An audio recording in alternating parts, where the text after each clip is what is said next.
लिए उसमें 4 आर्य सत्य का वर्णन है। 4 आर्य सत्य कौन कौन से?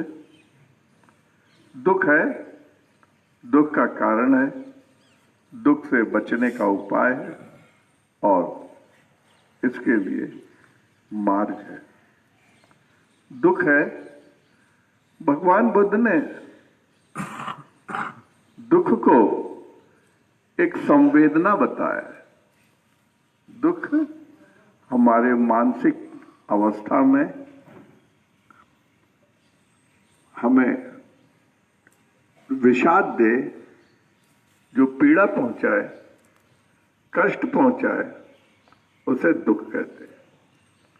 अच्छी चीजें जब हमें मिलती हैं तो सुखद मिलता है, उसे सुखद कहते हैं, और बुरी चीजें हमें दुख देती है। अच्छी और बुरी चीजें ये क्या है? अच्छा, हमारे मन को जो अच्छा लगे और जो मन को बुरा लगे वो बुरी चीज। तो ये भी मन की अवस्था है। हमारा मन जैसा चाहता है। अगर गर्मी बहुत पड़ रही है तो हमें दुख होता है कि देखो हमें पसीना आ रहा है, वही परेशान। सर्दी बहुत लग रही है, जाड़ा लगता है तो परेशानी होती है, तो हमें दुख होता है। दुख को बुद्ध ने 2 भागों में विभाजित किया, सांप्रायिक दुख और संदिग्धिक दुख। सांप्रायिक दुख किसे कहते हैं?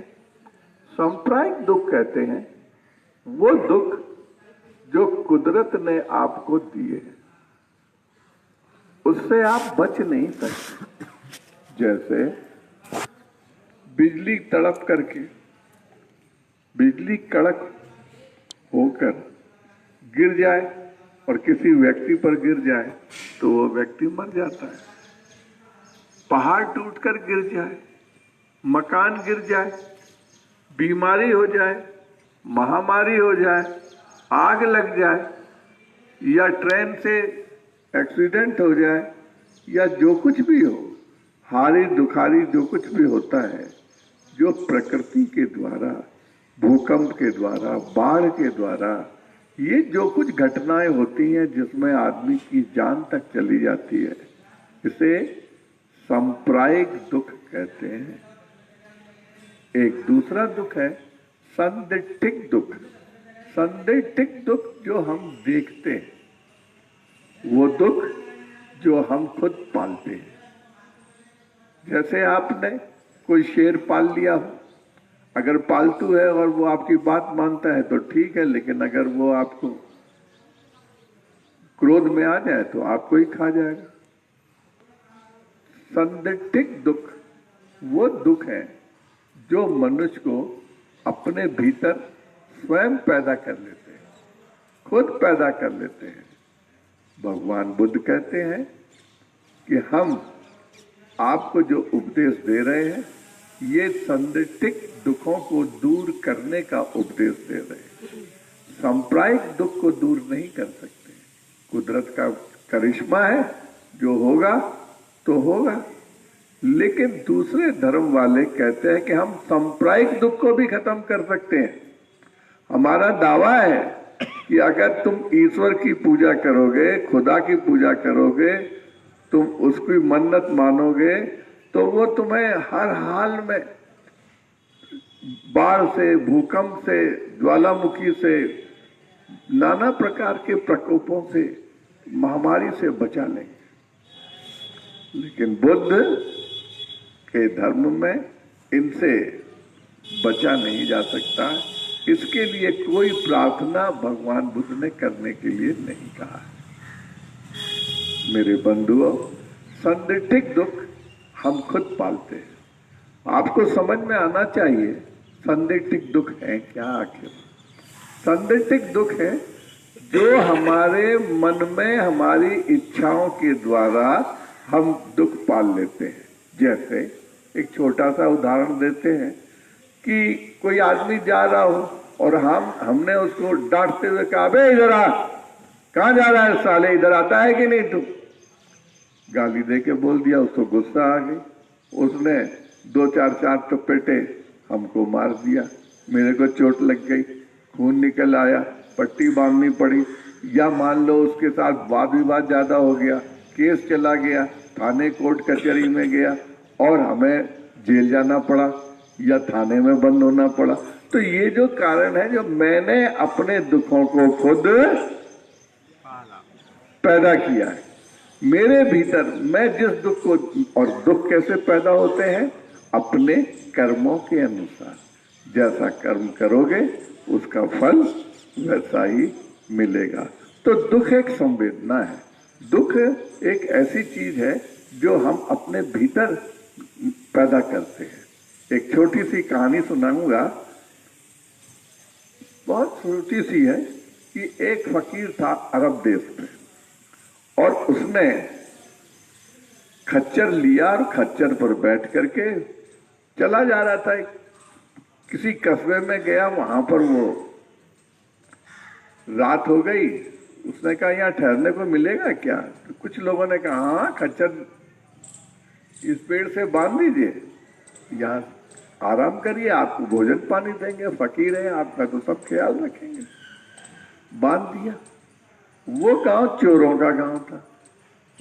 रात को फकीर सो गए, चोरों ने क्या किया, उसके खच्चर को किसी जगह बेच आए, और मान लो 2-4 हजार रुपया मिल गया उनको, रूबल मिल गया, सर्फी मिल गई, कुछ मिल गया पैसे, 2-4 हजार, क्या मान लो 5,000 रुपया उसको मिल गया उनको।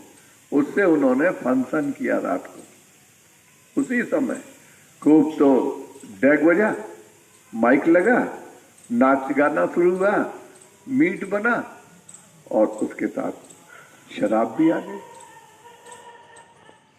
फकीर को जब आवाज सुनाई हुई कि ये सब नाच रहे हैं, तो वो भी खुश हो गए, वो भी नाचने लगा, खूब नाचने लगा, और नाचते नाचते सुबह हो गई, तो फिर वो सो गया।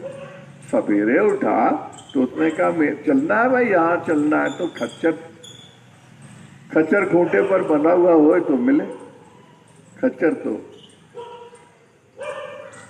लोगों ने बेच दिया। अब उसे मेरा खच्चर कहाँ गया, मेरा खच्चर कहाँ गया, कहाँ गया, अब वो रोने लगा। तो कहने का अर्थ, जब खच्चर बिका और उससे मनोरंजन हो रहा था, तब उसे खुशी हो रही थी, तब वो खुशी हो रही थी उसको, क्योंकि खच्चर बिका नहीं, उसको मालूम नहीं खच्चर के बारे, लेकिन फंक्शन जो हुआ उसी के खच्चर के कारण ही तो हुआ, तब उसे बड़ी खुशी हुई। लेकिन जब उसको मालूम है कि मेरा खच्चर बिका और उसी से फंक्शन हो रहा था, उसी से दारू आई, उसी से मीट आया, उसी से मैंने मौज मस्ती मारी है, अब उसे दुख होने लगा कि खच्चर तो चोरी हो गया। तो वही दूसरे का दुख को देखकर हम खुश होते हैं, दूसरे के खर्च को में शामिल हो जाओ तो खुश होते हैं, लेकिन अपना जब दुख होता है, अपना परेशानी होती है, तो हम खुद दुख होता है। इसी तरह से मान लो आपने कोई शादी में 10 लाख रुपया खर्च कर दिया, तो चूंकि आप पार्टी दे रहे हैं या कार्य कर रहे हैं, क्रियाक्रम कर रहे हैं, और उसमें आपने 10 लाख रुपया खर्च कर दिया, 1-आध लाख खर्च कर दिया, कहीं खर्च कर दिया, तो आपको खुशी होती है। दिवाली में आप 5,000 का फटाका फोड़ देते हैं, तो आपको कोई गम नहीं है, क्योंकि आपने पैसा अपनी मर्जी से खर्च किया है, इसलिए दुख नहीं होता। लेकिन 5 लाख के नोट आपके घर में रखे हुए हों और आग लग जाए, आपके नोट जल जाए, वही 5 लाख वहां खर्च कर रहे हैं तो आपको दुख नहीं है, लेकिन यहाँ 5 लाख रुपया आप खर्च कर जल गए, चोर ले गए, डकैत ले गए, तो आपको दुख होता है। क्योंकि मेरे मर्जी के अनुसार जो कार्यक्रम होता है उसमें तो सुख है, और मेरी मर्जी के अनुसार नहीं होता है तो वो दुख है। इसलिए दुख और सुख एक संवेदना है। इसी के साथ मैं अपनी बात को यहीं पर विराम दूंगा और श्रद्धेय एडवोकेट राणा जी से निवेदन करूंगा कि वो बुद्ध और उनका धर्म, बदंत आनंद कौशल्यानंद जी की पुस्तक है, उसका पाठ वो करें और आप सुने। साधु साधु। प्रातः वंदनीय महाकारुणिक सम्यक संबुद्ध को स्मरण करते हुए, कोट कोट नमन करते हुए, परम पूज्य बाबा साहब डॉक्टर अम्बेडकर को कोट कोट नमन करते हुए, पूज्य भंते जी को सत सत नमन करता हूँ और इस धम्म गोष्ठी में उपस्थित सभी माता बहनें बंधुओं को मैं सत सत नमन करता हूँ और आज की बुद्ध कथा को आगे बढ़ाता हूँ। धम्म प्रेमियों, हेडलाइन बोलिए, हेडलाइन क्या है? कल हमने भगवान बुद्ध का जो बचपन था और बचपन में उनकी माँ का जो देहावसान हुआ और मौसी महाप्रजापति के सुपुर्द करके वो दुनिया से चली गई और महाप्रजापति ने महामाया को पूर्ण विश्वास और आश्वस्त किया कि बहन, ये तेरा पुत्र नहीं, मेरा ही पुत्र है। मैं उसी तरीके से पालन पोषण करूंगी जिस तरीके से माँ करती है। तो कल इस तरीके से महामाया का हमने इस दुनिया से जाने का वृतांत सुनाया था। आज बचपन तथा शिक्षा, ये बात को आगे बढ़ाएंगे कि जब सिद्धार्थ गौतम चलने फिरने योग्य हो गए और बातचीत करने लगा तो शाक्य जनपद के मुखिया इकट्ठे हुए। उन्होंने शुद्धोधन से कहा, बालक को ग्राम देवी अभया मंदिर में ले जाना चाहिए। आपने देखा होगा आज भी समाज में परंपरा है कि जब बच्चा 1 साल का हो जाता है, किसी का 2 साल का हो जाता है, या जैसी उनकी अपनी मन्नत होती है तो कोई उन्हें मुंडन के बहाने गंगा जी पर ले जाता है, कोई देवी मंदिरों पर ले जाता है, जहां उनकी निष्ठा होती है, जहां उनकी आस्था होती है, वहां ले जाते हैं। इसी तरीका से प्राचीन समय भी शाक्य वंश में भी ये परंपरा थी। एक ग्राम देवी अभया नाम का मंदिर था और उन्होंने कहा, बालक अब चलने फिरने लायक हो गया है, अब इसको जो है अभया देवी का जो पर्व था उस मौके पर उसे मंदिर के दर्शन कराए जाए। तो शुद्धोधन ने ग्रामवासियों की, परिवार के लोगों की बात को स्वीकार किया और महाप्रजापति से बालक को कपड़े पहनाने के लिए कहा। जब वो उसे वस्त्र पहना रही थी तब बालक सिद्धार्थ ने अति मधुर वाणी में अपनी मौसी से पूछा, मुझे कहाँ ले जाया जा रहा है? जब उसे पता चला कि उसे मंदिर ले जा रहे हैं तो वह मुस्कुराया, लेकिन शाक्यों की रीत रिवाज के अनुसार वह चला गया। यानी असाधारण बालक थे सिद्धार्थ गौतम, उनके अंदर दिव्य दृष्टि निहित थी। यहां संदेश ये देते हैं कि जब उनकी माता मौसी महाप्रजापति ने नहला धुलाकर, अच्छे वस्त्र पहनाकर और एक सुंदर मंगल कार्यक्रम के द्वारा उसे ले जाने के लिए तैयार किया, तो उन्होंने अपनी मौसी से सवाल किया, माँ से सवाल किया, मुझे कहाँ ले जाया जा रहा है? तो माताजी ने कहा, अब तू चलने फिरने लायक हो गया है, हमने मन्नत मांगी थी जिससे तू हमको प्राप्त हुआ। अब हम गांव की अभया देवी का एक मंदिर है और हमारी शाक्य परंपरा है, उस मंदिर में तुझे आशीष दिलाने के लिए ले जा रहे हैं। तो भगवान सिद्धार्थ गौतम द्रव्य दृष्टि रखते थे। उन्होंने इस बात का विरोध इसलिए नहीं किया कि उन्होंने धम्म का जो संदेश दिया उसमें यह बात निहित है कि धम्म इस बात को कहता है कि हमें किसी को आहत नहीं करना है। हमको क्या करना है? सद्मार्ग पर हमको चलना है। हमारे किसी कर्म से, हमारे किसी वचन से किसी को आहत नहीं होने चाहिए। जिन माँ बाप ने हमको जन्म दिया है, जिनकी परंपरा है, उनकी आस्था है, उनकी निष्ठा है, अगर मैं यहाँ विरोध करूंगा तो माँ बाप को आघात लगेगा। माँ को दुख होगा, इसलिए उन्होंने माँ की भावना को, पिता की भावना को और उस वंश कुल की भावना को ध्यान में रखते हुए मुस्कुराते हुए चले गए। यानी विरोध नहीं किया। विरोध इसलिए नहीं किया, इसके पीछे यह निहित है कि हमें दूसरों की भावना का भी ध्यान रखना चाहिए। हमें अपना आचरण स्वतंत्र रूप से करने का अधिकार है, लेकिन हमारा आचरण ऐसा भी न हो जो किसी को वेदना पहुंचाए। यहां उन्होंने बाल्यावस्था में भी एक नैतिक बालक होने का संदेश दिया और मुस्कुराते हुए मां के साथ मंदिर के दर्शन के लिए चले गए। इसके बाद में धीमे धीमे वो 8 वर्ष के हुए। माता पिता को शिक्षा की चिंता हुई कि अब बच्चा को शिक्षा दिलाई जाए, ये शिक्षा योग्य हो गया। तो सिद्धार्थ गौतम ने शिक्षकों की व्यवस्था में विचार किया, तो जो 8 ब्राह्मण थे जिन्होंने जन्म के समय स्वप्न की व्याख्या की थी, उन्हें बताया था कि तुम्हारा बालक दिव्य दृष्टिवान होगा और ग्रस्त होगा तो चक्रवर्ती राजा बनेगा, और ग्रह त्याग किया तो विश्व का नए धर्म का सूत्रपात करने वाला होगा।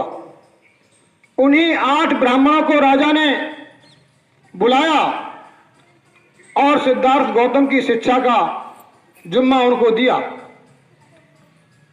अब आप यह ध्यान रख के चलें, कथा धीमे धीमे बढ़ रही है कि भगवान बुद्ध बचपन से लेकर के अमरत्व को कैसे प्राप्त हुए। आपके बीच में, आपके मन में बहुत सारी शंकाओं के पैदा होती हैं, लेकिन उनका समाधान नहीं हो पाता। समाधान इसलिए नहीं हो पाता, हम ज्ञान को क्रमबद्ध तरीका से ग्रहण नहीं करते, बीच बीच में से कुतर्क करते हैं। तो सिद्धार्थ गौतम को जो शिक्षा देने वाले थे वो 8 गुरु ब्राह्मण थे, और ब्राह्मण भी किस प्रकार के थे, वो स्वप्न विशेषज्ञ थे। अब उन्होंने शिक्षा दी होगी, गुरु के पास जो होता है उसे सबसे पहले प्रोता है। तो उन्हें जो शिक्षा दी होगी तो स्वप्न विशेषज्ञ यानी स्वप्नों का विश्लेषण करने वाले की शिक्षा भी सिद्धार्थ गौतम को दी होगी। इसलिए सिद्धार्थ गौतम पहले अपने 8 जो गुरु थे उनके शिष्य बने, और उन्होंने राजमहल में ही रह करके उनको शिक्षा दी। जो कुछ वो जानते थे जब वे सब सिखा चुके, तब शुद्धोधन ने उद्दिक देश के उच्च कुल उत्पन्न प्रथम कोट के भाषा विधि तथा व्याकरण, दर्शन, वेद, वेदांग तथा उपनिषदों के ख्याति प्राप्त विद्वान सभ्यमित्र को बुला भेजा। यानी उन 8 ब्राह्मणों के पास जो भी ज्ञान था, उस समय के जो विद्वान थे, उन पर जो आता था वो बालक को सिखाया। और चूंकि बालक असाधारण बालक था, सिद्धार्थ गौतम साधारण नहीं थे, असाधारण थे, इसलिए उन्होंने जो एक बार में बताया उन्होंने उसी तरीके से ज्ञान कर लिया। इसलिए उनका ज्ञान बहुत जल्दी चुकता हो गया, और जब परीक्षा ली तो बालक सिद्धार्थ गौतम उनके ज्ञान पर खरा उतरा। तब उन्होंने राजा से कहा, राजन, हमारे पास जो कुछ था वो हम सिद्धार्थ को सिखा चुके, अब हमारे पास इससे आगे की कोई विद्या नहीं है। तब राजा ने सोचा कि बच्चे को और उच्च कोटि की शिक्षा दिलाई जाए। तो उस समय उच्च कोटि की शिक्षा क्या होती थी?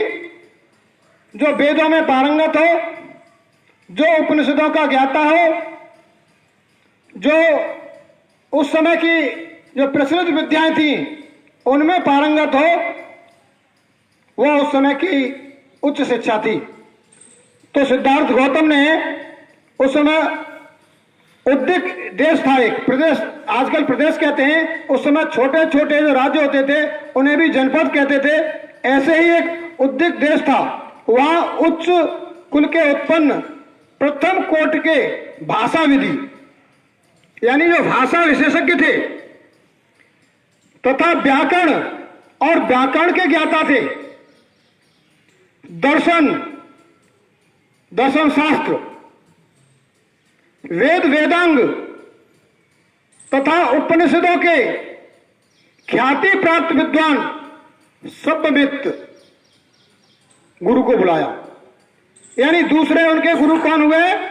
सभ्यमित्र। पहले भगवान बुद्ध के 8 ब्राह्मण जिन्होंने स्वप्न की व्याख्या की थी वो उनके गुरु थे, और दूसरे गुरु सभ्यमित्र थे जो भाषा विशेषज्ञ थे, व्याकरण विशेषज्ञ थे, वेद वेदांगों के ज्ञाता थे, उस समय के तात्कालिक दर्शन के प्रख्यात ख्याति प्राप्त विद्वान थे। उनको सिद्धार्थ गौतम की शिक्षा का जिम्मा दिया गया। उन्होंने शहर स्वीकार किया और उन्होंने आचार्य जी से शिक्षा ग्रहण की।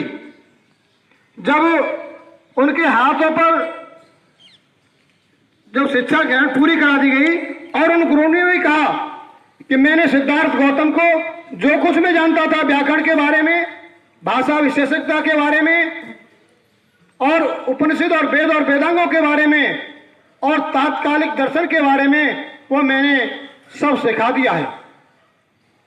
और उसकी जब परीक्षा ली गई तो सिद्धार्थ गौतम 100% सभ्यमित्र गुरु के परीक्षा पर खरे उतरे। जब 100% खरे उतरने का मतलब है कि सिद्धार्थ गौतम ने बाल्यकाल में वेद वेदांगों का ज्ञान कर लिया था, उपनिषदों का ज्ञान कर लिया था, उस समय के दर्शन शास्त्र के ज्ञाता बन गए थे, व्याकरण और भाषा विशेषज्ञ थे। और जब गुरु ने कहा कि अब ये बच्चा आपका इनमें पारंगत हो गया है, इससे आगे की शिक्षा मेरे पास नहीं है, अब मुझे आज्ञा दें राजमहल से जाने के लिए, तो राजा ने उनके हाथ पर सोने के पात्र में समर्पण कर जल अंचिल कर शुद्धोधन ने सभ्यमित्र को शिक्षण के निमित्त सिद्धार्थ को सौंप दिया था। और शिक्षण पूरा होने के बाद में सिद्धार्थ ने तब सभी दार्शनिक सिद्धांतों में प्रवीणता प्राप्त कर ली। इसके अतिरिक्त उसने आला कालाम के शिष्य भारद्वाज के चित्त की एकाग्रता तथा समाधि का ज्ञान सीख लिया। उसका आश्रम कपिलवस्तु में था। यानी जब उन गुरु को स्वर्ण मुद्राएं दान में भेंट करके उनको विदा किया और राजा को यह बात सताने लगी कि जो असित ऋषि ने कही थी कि गृह त्यागी हो सकता है, तो मैं ऐसे किन गुरुओं की शरण में भेजूं कि सांसारिक भोगों में और मेरे राजपाट में अपनी इच्छा जाहिर करे, इनमें रुचि ले। तब उन्होंने जो भारद्वाज ऋषि थे वो कपिलवस्तु में ही रहते थे और वो उनके शिष्य थे आलार कालम।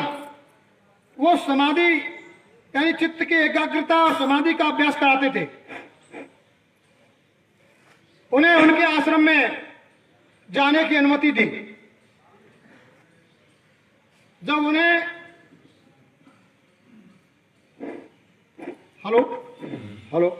उन्हें वहां जाने की अनुमति दी।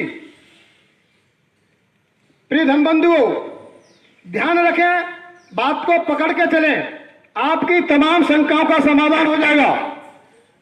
भगवान सिद्धार्थ गौतम ने बचपन में स्वपन विशेषज्ञों से शिक्षा हासिल की, वेद वेदांगों की, दर्शन शास्त्र की, व्याकरण की, भाषा विशेषज्ञ क्षेत्र में उच्चतम शिक्षा हासिल करने के बाद में समाधि का मार्ग बचा। और समाधि के मार्ग कपिलवस्तु में उस समय ऋषि भारद्वाज का आश्रम था और उस भारद्वाज के आश्रम में आलार कालम एक बहुत ही उच्च कोटि के समाधि विशेषज्ञ थे। वकील साहब, तार को थोड़ा सा नीचे से 1 इंची करीब ढीला छोड़ दो आप, नीचे से तानों पर, हाँ ऐसे ही। तो उन्होंने आला कालम की सानिध्य में ध्यान की साधना की। अब सिद्धार्थ गौतम ध्यान साधना में लग गए। और ध्यान साधना क्या होती है, इस विषय पर हम कल प्रकाश डालेंगे। ऐसा कहा जाता है कि मनुष्य के शरीर में 7 चक्र होते हैं और जो हमारे रीढ़ की हड्डी सिर से लेकर के और जहां रीढ़ की हड्डी का अंत होता है, इसमें 7 चक्र होते हैं, 7 स्थान होते हैं। सबसे नीचे मूलाधार होता है, फिर स्वादिष्ठान चक्र होता है, फिर टुंडी पर मणिपुर होता है, जैसे नाभि चक्र कहते हैं।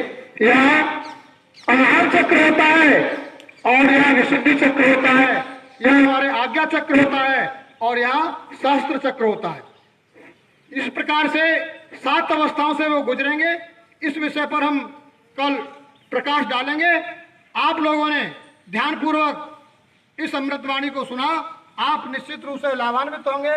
मैं अपनी बात को यही विराम देते हुए टाइम जय भीम नमो बुद्धा करूंगा और मेरे जो भी श्रोता हैं उनसे अपील करूंगा कि हमारी बुद्ध कथा नियमित रूप से सुबह 6 बजे से 6:30 बजे के बीच में आयोजित होती है। जो भी हमारा लाइव प्रसारण सुन रहे हैं वो इसे नियमित सुने। यह श्रेय हमारे पूज्य भंते जी को, जो श्रीनगर श्याम विहार कॉलोनी में अम्बेडकर पार्क, टंकी वाला पार्क में नियमित आयोजित होती है नराज में। आप लोग इसे ध्यानपूर्वक सुने ताकि आप लोग लाभान्वित हो सकें। इसी बात के साथ मैं अपनी बात को विराम देता हूं। जय भीम नमो बुद्धाय। मैं चाहूंगा, hello hello hello hello hello hello, कोई और बोलना चाहे तो हमारे बुजुर्ग बाबूलाल जी से निवेदन करूंगा, आप आ जाइए।